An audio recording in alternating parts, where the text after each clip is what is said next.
Saya kira banjir mudah-mudahan tidak akan terjadi di IKN. Ya, Kita lihat kalau istana itu Ya. tempat yang paling tinggi. tempat yang paling tinggi. Ya, elevasinya sekitar 80 meter di atas 80 permukaan laut. meter di atas permukaan laut. Dan paling tinggi. Jadi kalau itu banjir di sini tenggelam. Oh, sini pasti tenggelam. Iya. Ya, jadi yang berita-berita yang ada bahwa IKN kelelap itu Saya kira itu hoax biasa. itu hoax ya, biasa ya. hoax. Tapi yang benar rumah kita yang kebanjiran ya. Ya, kayak kawasan Kemang Pratama. Kemang Pratama Ya, Bekasi. ya. Ya. Apa yang terjadi Pak Bas sampai dorong motor itu? Ya, saya kira ini intuisi saya ya sebagai orang PU yang selalu saya sampaikan pada rekan-rekan saya di Kementerian PU, jadilah orang PU, jangan orang yang bekerja di Kementerian PU. Nah, mungkin itu karena intuisi itu begitu ada kabar air sudah ada di jalan, Ya, di seberang rumah saya langsung habis subuh, ya. langsung punya motor, saya keliling pengen tahu kenapa ini air. Ternyata tidak ada tanggul yang jebol, itu ada tanggul yang melimpas di tikungan luar Sungai Bekasi. Pak Bas, tadi ada istilah orang PU. Ya, dulu Bapak Menteri PUPR selama 2 periode Ya. dan banyak sekali membangun infrastruktur. Jawa tersambung, beberapa provinsi tersambung ya. Dan di sini ada buku yang pernah saya tulis untuk Bapak. Ya, masih ingat kan ini ya? Ya, Baru ini deliver. ya, karena banyak orang yang tidak deliver gitu ya. Saya kira itu buku Ya. yang direkam oleh rekan-rekan kerja saya sejak saya sebagai staf di Kementerian PU. Saya Ya. sudah 45 tahun bekerja di sana. 45 tahun. Termasuk yang 10 tahun menjadi menteri dari Ya. bapak-bapak rekan menteri di Kabinet Indonesia Maju.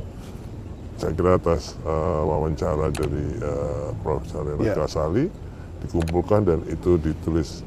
Terima kasih Pak. Ya, sama-sama, Renal. Pak. Ini karena yang beri judul kan Bapak juga, Ya, saya bukan beri saya. judul. Karena banyak sekali orang yang tidak delivered, yang tidak komit. Dan akibatnya memang ya hari ini banyak orang bicara mangkrak. Karena memori kita memang kuat dengan bangunan mangkrak begitu ya. Ya, tapi Pak Bas ini adalah orang yang delivered, orang yang mewujudkan begitu ya, mewujudkan sesuatu yang tak terwujud menjadi terwujud begitu. Oleh karena itu determinasinya kuat sekali. Tapi saya ingin kembali dulu tadi pada kata yang tadi Pak Bas, yaitu mengenai manusia PU atau orang PU. Ya. Itu juga sempat kami bahas di buku ini. Karena Bapak mengatakan jadilah orang PU gitu ya. Apa itu yang dimaksud? Dan sekarang berarti jadilah orang OIKN. Ya, saya kira sangat berbeda sekali antara orang PU Ya. dengan orang yang bekerja di PU. Ya. Sekarang saya masih orang PU, tapi sudah tidak bekerja lagi di PU, tapi masih jadi orang PU karena jiwa PU-nya. Yang saya ingin di IKN ini karena berasal dari bermacam-macam background Ya. rekan-rekan saya di IKN ini, dari kementerian dan lembaga, dari swasta, dari dosen, dan kementerian lembaga pun dari provinsi, dari kabupaten, dari kota, seluruh Indonesia ada di sini. Jadi background corporate culture-nya berbeda sekali. Ya. Saya minta kita akan jadikan itu menjadi corporate-nya otorita Ya. IKN. Ya. Itu jadilah orang otorita. Ini rumah kita. Ya.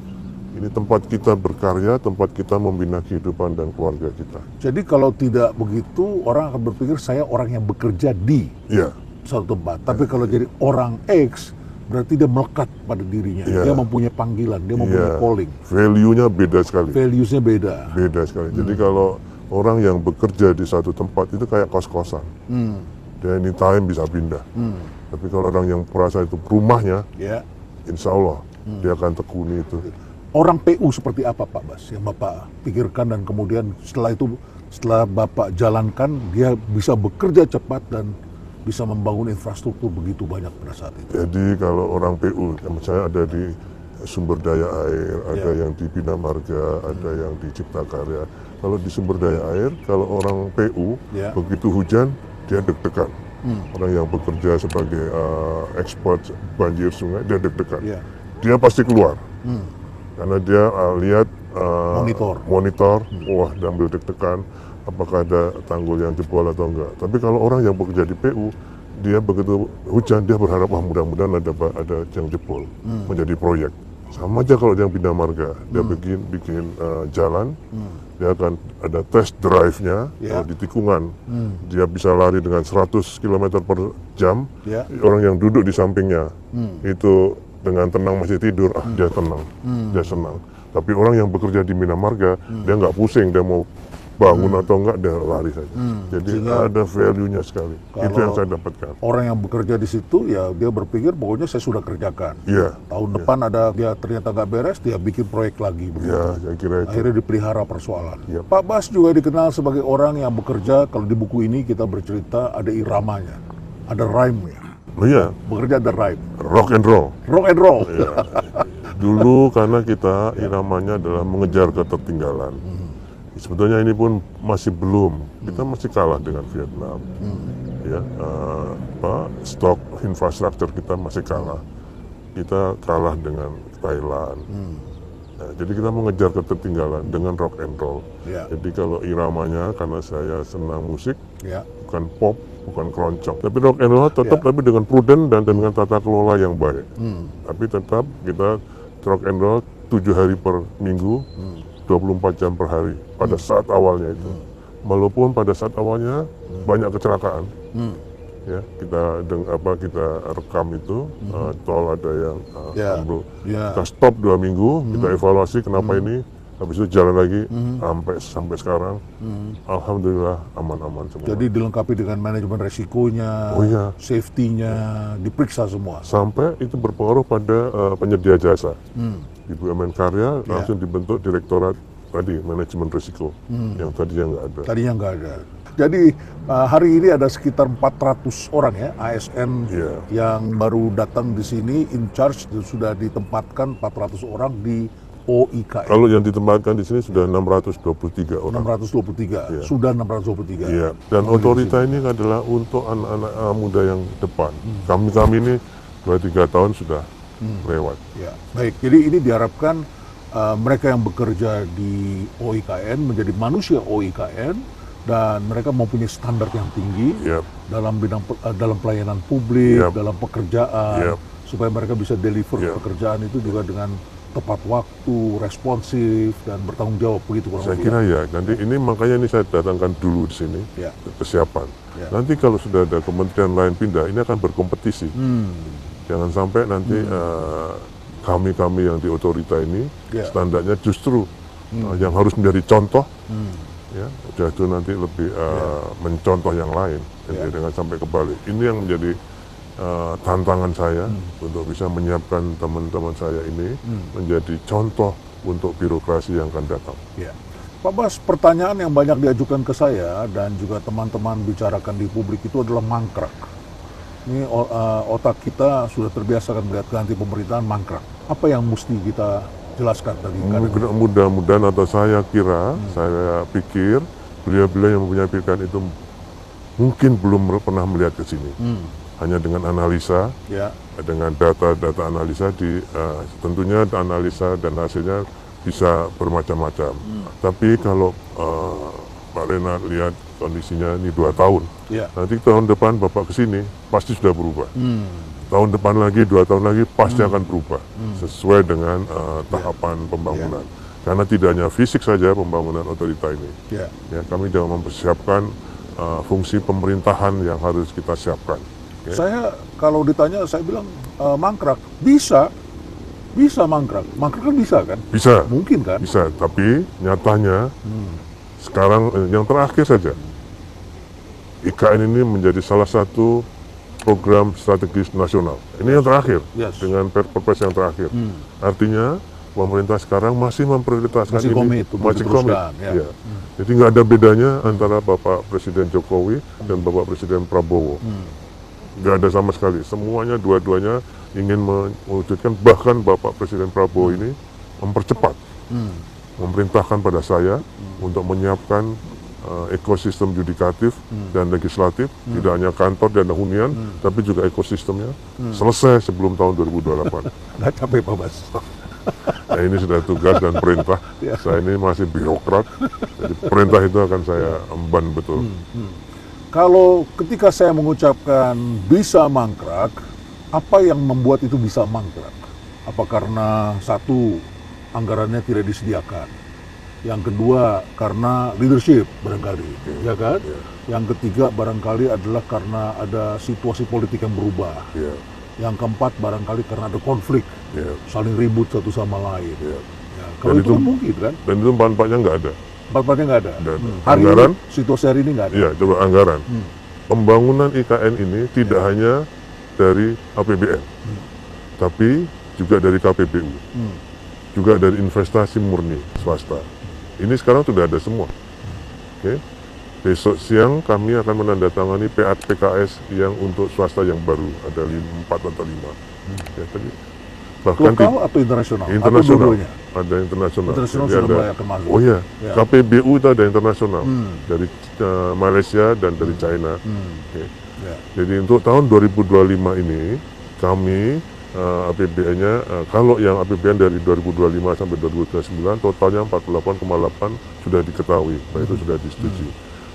Dari KPBU ada 132 triliun Ya. yang sedang diproses, baik dari hunian, jalan, MUT, properti lainnya. Kemudian untuk swasta ada sekitar 6,3 triliun. Itu untuk hotel, untuk food and beverage, Ya. ada semua. Ya. Ya. Jadi saya kira untuk dari tahun 2025 sampai 2029 kami total butuhnya sekitar 205 triliun. APBN 48,8, KPBU 132, kemudian yang investasi sekitar 25 Ya. dan loan. Itu Jadi- real ya? Iya. Itu real semua ya? Iya. Ya. Jadi saya kira dari segi anggaran menurut saya tidak ada alasan untuk mangkrak. Oke. Oke? Ya. Dari segi politik saya kira Bapak Prabowo komitmennya kelihatan. sudah kelihatan. Dari sejak dulu beliau menyampaikan keberlanjutan Ya. dan bahkan percepatan. Konflik ya ada. Ya. Leadership saya kira kita juga meneruskan leadership yang sebelumnya. Jadi menurut saya dari 4 ini tidak terjadi di IKN. Ya. Lalu kemudian yang menarik adalah ibu kota ini menjadi tidak bergerak kalau tidak ada manusianya. Dan hari ini kita saksikan sudah ada ya, ASN sudah datang ke sini. Ya, nanti bulan Juni Bulan Juni tambah lagi. tambah lagi sekitar 582 dari otoritas saja. Jadi semua sudah mulai Berarti fasilitas pendukung yang di sekitar sini sudah mulai bisa bergerak. makanya Jadi, saya undang semua yang sudah groundbreaking dulu. Ya. Saya undang dari perkantoran, dari bank, dari perhotelan Ya. agar segera membangun pada tahun 2025 ini. Dan karyawan-karyawan ASN kami ini pelopor, Pak. pelopor. Iya. Saya dengar podcast Prof. Rena Kasali dengan Kang Ep. Kang Ep ya, Ep Saiful Patah. Ada 2 konsep pemindahan. Menunggu dulu Sampai komplit tuntas ya, baru pindah, ya. atau basic infrastruktur disiapkan, siap pindah. Sudah harus ada orang di sini. Iya. Ya. Ini yang kedua ini, berarti saya begitu mendengar, aduh alhamdulillah, Cocok. berarti saya cocok. Padahal kita nggak komunikasi. Ya, komunikasi. Jadi saya kira saya sampaikan pada teman-teman kemarin Rapim, Ya. ini pendapatnya Prof. Ya. Rena Kasali, bagaimana konsep orang pindah. Ya. Kalau Pak Jokowi dulu menyampaikan pindah rumah aja ribet, apalagi pindah ibu kota. Ada kehidupan sama kayak rumah, kalau kita tinggalkan kalau cepat rusak. Rayap yang datang. Rayap yang datang. Tapi kalau rumah itu sudah ada orang yang tinggal, pasti ada yang merawat. Iya. Ya, ada kehidupan, Iya. ada kehangatan. Iya. Dari house menjadi home. Sekarang kami belum ada sebulan, kami sudah bisa lihat detail-detail yang harus saya kerjakan. Penyedia jasa ini kalau nggak didetailkan juga kadang tidak terkoordinir. Nah, Ya. sekarang kami bisa melihat detail-detailnya, mana-mana yang harus dikerjakan segera dan dengan ketertiban dan keseimbangan. Sepi, dingin, bisa menjadi hangat. Ya, Ya, karena ada mudah-mudahan. manusianya. Oh ya, ada semua. Ya, ya. Ada lain semuanya ada. Ya. Artinya sudah sebagai tempat wisata ini juga memungkinkan ya, sudah Ya, berdatangan sebentar orang. lagi ada rumah makan sederhana. Karena marketnya sudah ada, Saya kira, ya. orangnya sudah ada. Sebentar lagi kalau mereka datang bersama keluarga, Iya. tinggal bersama keluarga, perlu sekolah, perlu ada Sekolah sedang mungkin Juni ini infrastruktur. selesai. Selain di sekolah di Sepaku, di sini juga sedang kita bangun sekolah SD, SMP, puskesmas, pasar juga sudah kita bangun. Ya, baik. Itulah update mengenai IKN dan sedang dipersiapkan. Jadi manusia mulai berdatangan, kehangatan mulai diciptakan walaupun skalanya kalau dari total masih kecil, tetapi yang penting ini bergerak dan tumbuh. Lalu kemudian kita lihat ke belakang sedikit Pak Bas. Ya. Ini di buku ini saya ingin membahas sejumlah hal. Ya. Sebetulnya apa kiat bisa membangun dengan cepat itu? Ini kan bertahun-tahun ini sejak Dendles membangun Anyer Panarukan, kita itu kemudian menjadi negara yang pertama membuat jalan tol di ASEAN. Ya. Saya ingat ketika saya masih kuliah itu kita coba jalan Jagorawi. Pertama kali, wah enak sih ya jalan Jagorawi. Tapi setelah itu kita berhenti. Ya. Kita tidak bangun jalan tol, kita tidak bangun jalan pendukung, kita tidak bangun kereta api, kita tidak bangun berbagai fasilitas untuk ini, termasuk juga banjir kita lihat. Tapi Pak Bas kemudian nyambung sampai puluhan ribu kilometer bisa disambung. Apa sebetulnya kiatnya? Ini kan banyak kementerian yang perlu juga mempunyai standar seperti itu. Saya kira ada beberapa hal dalam manajemen konstruksi. Ya. Jadi dari SIRLAKOM misalnya, Survey, Investigation, Design, Land Acquisition, dan Construction, Operation, and Maintenance. Ada 5-6 poin itu. Ya, dari kami, itu dalam segi teknisnya. Ya. Tapi dalam segi manajemen lainnya, kita pakai PPBS, Planning, Programming, Budgeting System. Jadi program yang kita pegang, yang saya pegang pasti programnya. Ya. Jadi, pemerataan pembangunan itu bertahap, pembangunan yang bertahap. Jadi fokus, misalnya kita ada banyak sekali destinasi wisata. Pada yang ditangani baru 5. Danau Toba, Borobudur, Mandalika, Labuan Bajo, dan Likupang, Manado. Tapi selesai. Ya, bukan berarti yang lainnya ditinggalkan. Ya. Tahun berikutnya lainnya jadi semua harus fokus. Jadi jangan sampai anggaran besar dibagi pada 20 proyek, 100 proyek nggak selesai. Nggak selesai. 5 dulu selesaikan. Ya. Jadi Ya. dan ini akan menimbulkan daya hope-nya terpenuhi, optimisme terjadi, dan kemudian bisa menggerakkan yang lain. Jadi satu programming, Ya, programming. yang kedua adalah controlling. Oke. Jadi pada saat pelaksanaan kita harus ngawasi betul. Dulu kiatnya kalau Pak Presiden datang 1 kali ke tempat pekerjaan, saya harus 2 kali. Jadi kita tetap detail betul, kita awasi betul. Jadi ada orang program tapi juga ada kuasai, harus melihat di lapangan. Oh iya. Kuasai. Jadi kalau menteri itu adalah pembina program, Ya. dirjen itu penanggung jawab program, nanti direktur yang pelaksana program. Jadi ada hierarkinya. Ya. Ya. Jadi saya selalu programnya yang saya pegang. Pelaksanaan, tadi saya nggak nyentuh. Ya. Oke. Yang ketiga setelah controlling, pemanfaatannya. Jadi kita harus selalu berpegang pada pemanfaatan. Ya. Ya. Project atau program itu semua penting, tapi urgen nggak? Yang penting itu sekarang penting nggak? Kalau sudah iya, seberapa besar? Antara urgency dan priority tadi. Iya, jadi seberapa besar dia? Jangan sampai yang butuhnya 5 kita bikin 10. Jadi harus pas betul. Harus pas ya. Iya. Apakah ini semua ada hubungannya dengan latar belakang Anda, Pak Basuki? Anda pernah mengatakan, I was born for disaster.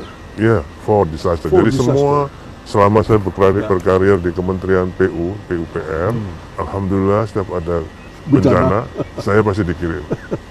Jadi pertama yang besar-besar misalnya. Ya. Yang pertama itu dulu Papua yang kelaparan di Yaukimo. Yaukimo. Saya dikirim ke sana. Ya. Yang kedua tsunami. Tsunami Aceh. Aceh. Anda ke sana dalam keadaan mayat Hari berlimpahan. kedua. Hari kedua. Saya sudah ditinggal di sana, padahal saya waktu itu Direktur Jenderal Sumber Daya Air bersih belum ada. Saya diajak Pak Wapres dulu, Pak Yusuf Kala, meninjau sana. Ternyata beliau pulang, saya disuruh tinggal. Dan saya mau tinggal di sana, saya nggak bawa apa-apa. Jadi Yaukimo, tsunami. Kemudian? Longsoran di Cipularang. Cipularang. Yang sampai jalan juga ditutup Ya. dulu. Kemudian yang terakhir, Lumpur Sidoarjo itu. ya, selain yang banjir-banjir biasa. Ya. Yang besar-besar I was nasional. born for disaster. Itu karakter apa yang didapat di sini? Oh, itu kalau orang ditempatkan di bencana alam, ya. itu karakter sebagai manusianya dia keluar. Empati. Kecepatan. Kemudian yang penting adalah bersih, Ya. dan penanganan bencana itu harus dengan cinta, Dengan cinta. love. Love. Ya. Itu karena orang yang kena bencana dia kayak orang keseripahan. Yang kerja kan tetangganya masih ada kematian. Nah, yang bencana juga gitu. Iya, Jadi iya. kita juga harus dengan love. Jadi dalam keadaan bencana saya pernah mengutip quotes, dan ketika Pak Bas lagi dorong motor saya katakan pada saat terjadi bencana tidak penting apa yang kita miliki, melainkan adalah siapa yang kita miliki. Iya. Tapi itu gabungan itu satu. Yang kedua, Anda pernah mengatakan bahwa Anda adalah orang perencanaan. Anda pernah lama di perencanaan dan Anda kemudian belajar mengenai perencanaan. Jadi gabungan antara kesegeraan, empati, love dan Iya. sebagainya tadi, Saya dari dan perencanaan. perencanaan dan program. Ya, karena lain kan perencana. Perencana kalau plus money jadi program. Kalau perencanaan just perencana. dia nggak akan jadi program tanpa budget. Ya. Kalau itu pengertian saya. Perencanaan ya, saya pikir saya belajar dari Pak Ginanjar. Bappenas. Bappenas. Antara urban, rural, dengan modern dan tradisional. Kalau modern, urban, modern itu just leave to swasta. Ya. Tapi modern di rural, Ya. jadi di daerah perminyakan, itu kan dengan pemberdayaan. Kalau yang rural, modern, itu dengan partisipasi. Rural, tradisional, itu baru direct investment dari PBN. Pasti nggak salah. Rural itu termasuk daerah terpencil seperti ini ketika baru dimulai di Ya, itu dengan direct investment, insya Allah pasti nggak akan salah untuk alokasi anggaran APBN.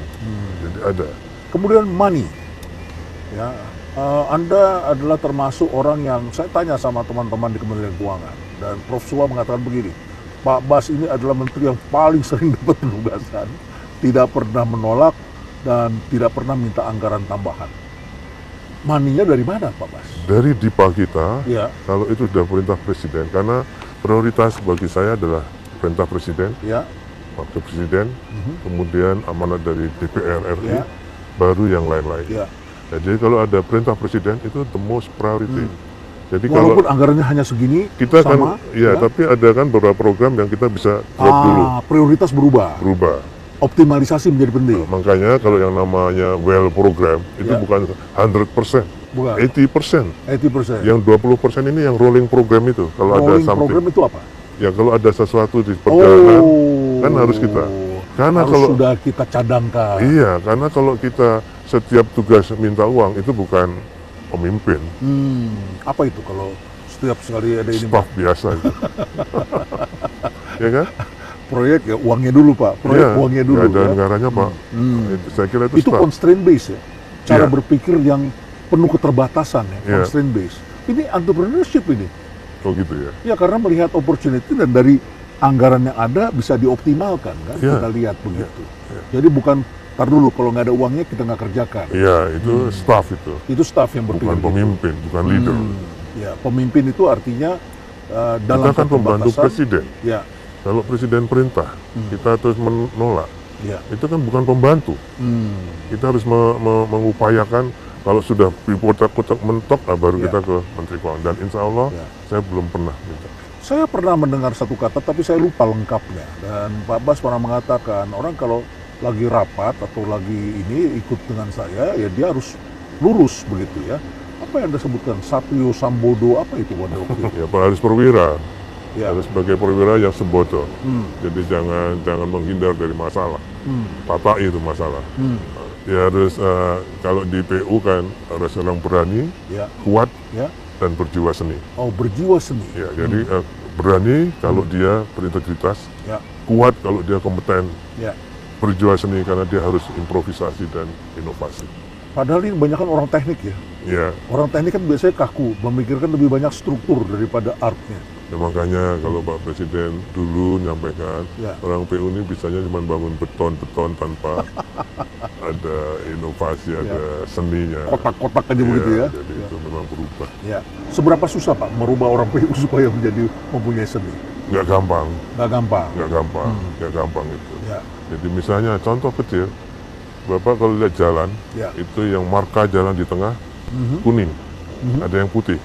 ya, Dulu semua putih, ya, nggak ada bedanya. ya.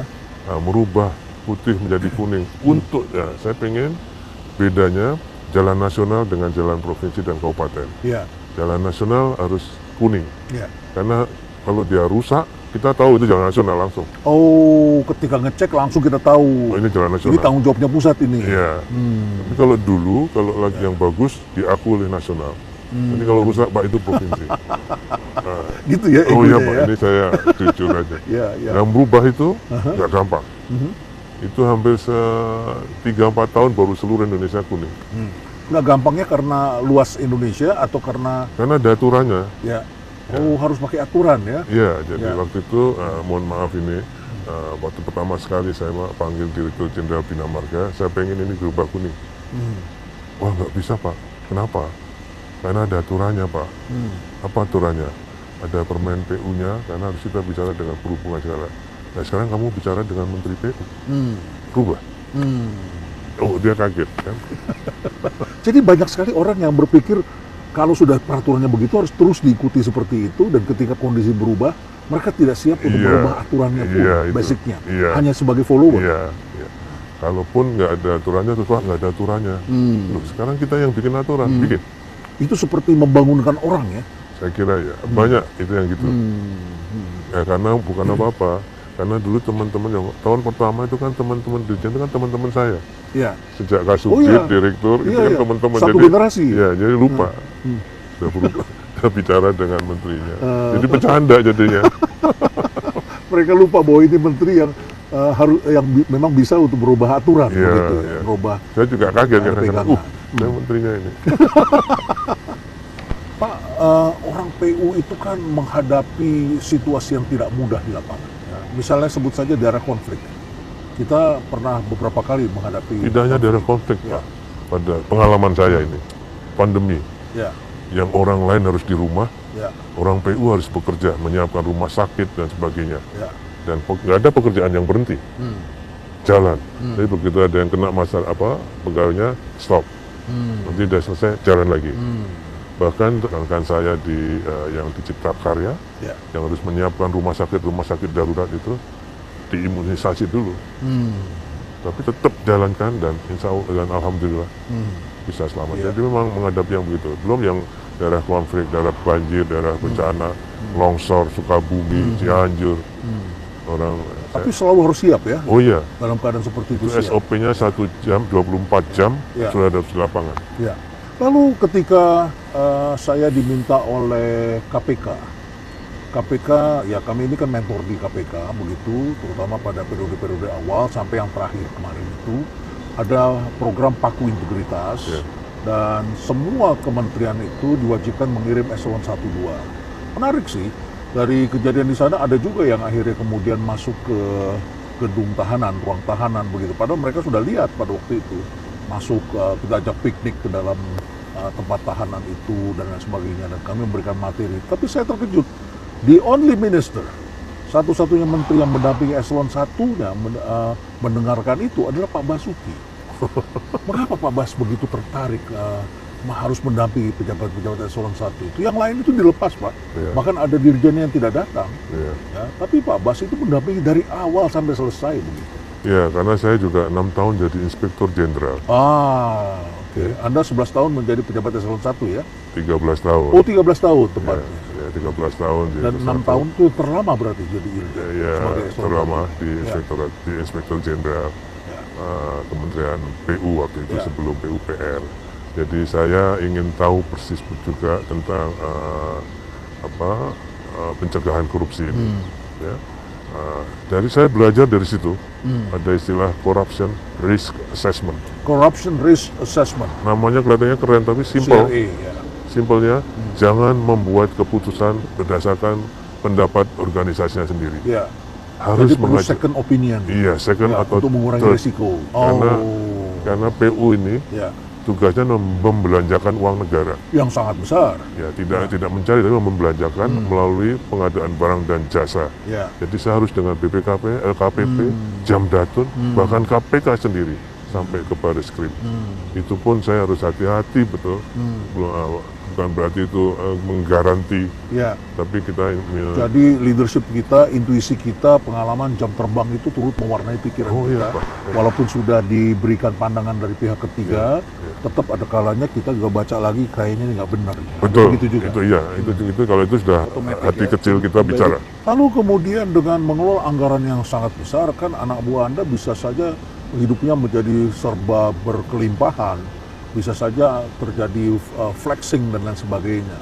Tapi kemudian Anda juga membentuk nilai-nilai tertentu. Bahkan kemudian saya baca tuh di situ ada beberapa spanduk, bukan spanduk ya, stand up banner gitu ya. Ada 4 big no's. 4 big 4 no's. big no's ya. No bribery, No bribery, no gift, no gift, tidak boleh terima gift, tidak No boleh terima kickback. sogokan, no kickback, oke. no luxurious lifestyle. No luxurious lifestyle, Ya. tidak bergaya hidup mewah, flexi. Ya. Ini saya tekankan betul sampai dengan kami juga bekerja sama dengan KPK Ya. untuk memberi penjelasan pada ibu-ibu dan wanita Ya. karyawati. Kenapa harus perempuan? Kenapa bukan anak? Kenapa bukan Bapak, mertua? saya dari ayah saya, Ya. kalau kita sebagai pejabat, pasti ada godaan. Dan memang tugasnya penyedia jasa itu menggoda. Kalau kita nggak bisa digoda, istri kita. Istri kita nggak bisa digoda, anak kita. Ya. Jadi semua juga harus mengerti tentang Ya. korupsi itu. Ini menarik ya, karena banyak pejabat yang pandai menyimpan duit, tapi tidak pandai, keluarganya tidak pandai menghabiskan duit. Jadi ketahuannya biasanya adalah ketika mereka memamerkan gaya hidup mewah dalam kehidupan sehari-hari, dan kemudian akhirnya diketahui lah kehidupannya, dan kemudian keluarganya menjadi tidak berkah begitu ya, tidak barokah, dan akhirnya kemudian gaya hidup itu merontokkan values yang sudah dibangun. Ada satu lagi yang menarik adalah di buku ini juga disebutkan ya, di buku Deliver. Jadi bagi Anda yang belum melihatnya, ini adalah buku tentang bagaimana orang-orang yang melakukan deliver dan mewujudkan, dan ini adalah figur Pak Basuki Hadi Mulyono, Menteri PU, yang membangun banyak sekali atau mewujudkan ya, bukan membangun fisik tapi mewujudkan, dan saya kira semuanya ini bisa kita lihat bagaimana wujudnya seperti apa. Nah, sebagai penutup Pak Bas, saya ingin dua hal. Pertama, mengenai penjelasan kantong ajaib. Anda adalah menteri yang mempunyai kantong ajaib. Dan yang kedua, saya ingin dengar wisdomnya dari Pak Bas. Apa nasihat pada birokrat muda? Saya kira kalau yang dimaksud kantong ajaib yang 20% program tadi. Tadi 20% sewaktu-waktu bisa dialokasikan. Iya, ya? Jadi rolling program. Jadi program itu nggak fix. Yang namanya well program itu bukan fix kaku. Ya. Tapi harus, karena di setahun ke depan kita nggak ngerti nih. Itu bisa darurat, Iya. bisa juga perintah, Iya. ya, bisa juga keadaan situasi di lapangan. Iya, saya Misalnya kira. presiden kunjungan ke lapangan, kan tidak mungkin tidak membawa apa-apa, atau ada sesuatu yang harus dipenuhi begitu ya. Ya. Dan kita ini pembantu presiden itu kayak pemain volley. Kita sebagai setupper. Set-upper, bukan smasher. Nah, smashernya presiden. Oh, smashernya presiden? Iya. Jadi, gitu Pak Bas. Iya. Jadi kita ini pembantu, jangan. Jadi makanya kalau ditanya saya, visinya Pak Bas apa? Saya nggak punya visi.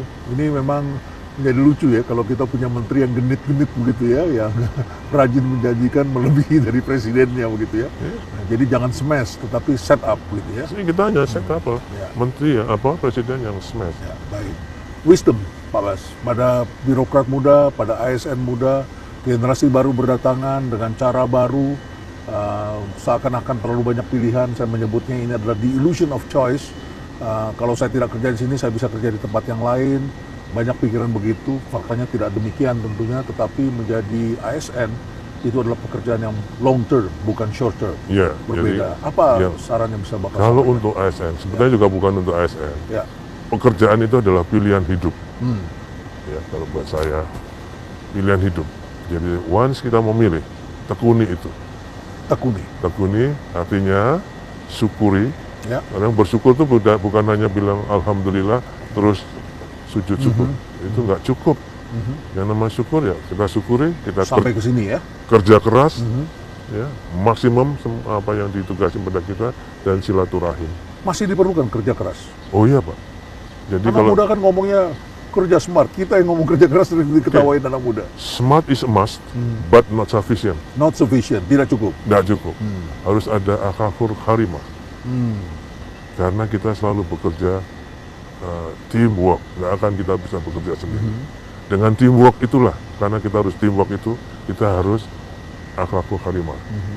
Aman buat orang, Ya. nyaman buat orang, Ya. dan bermanfaat bagi orang. Jadi kalau misalnya kita lagi diskusi, terus ada teman yang satu datang, terus kita bilang, "Shh, ada dia datang, itu bahaya.